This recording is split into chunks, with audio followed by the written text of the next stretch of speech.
famille, hein, les aînés voulaient toucher. Elle dit non, on touche pas, c'est à moi, hein, attention. Avec son petit accent québécois, Nathalie Krajcik ne laisse personne indifférent. Devant le public venu l'écouter ce matin, salle de la Martelle, elle a donné, sans forcer le trait, toute la mesure de son talent. Sculpteur au départ, elle rencontre le conte un peu par hasard, lors d'une formation en art-thérapie. Et là, c'est le déclic. Je me suis rendu compte que je m'amusais comme un enfant. Je retrouvais tous mes jeux de petite fille, la même liberté, la même inventivité. C'était différent du volume et de l'espace, qui était un autre type de jeu, mais j'avais déjà beaucoup de narration là-dedans. Donc voilà, à un moment donné, au début c'était un jeu, je racontais une histoire, 2 histoires, après c'était une demi-heure, après c'était un spectacle, après c'était avec un musicien, et puis en fait c'est devenu mon métier.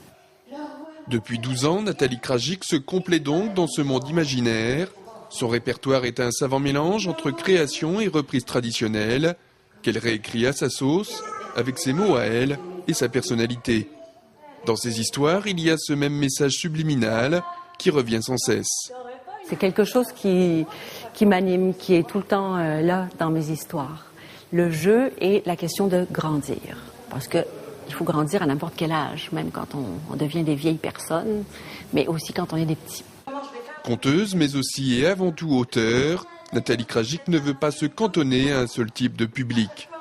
J'ai besoin pour exister de toutes les palettes, de toute cette étendue. J'ai besoin de raconter pour des adultes, pour des ados, pour des enfants et depuis peu de temps vraiment pour des tout petits. Parce que ce sont des espaces de jeu, de présence qui sont très différents et qui se nourrissent finalement les uns les autres. Pour sa première apparition au Poiré dans Raconte la vie, Nathalie Krajcik entend bien apporter sa petite touche personnelle. La conteuse québécoise se produit encore demain et samedi. Petits et grands qui auront la chance de l'écouter et de la croiser tomberont rapidement sous le charme.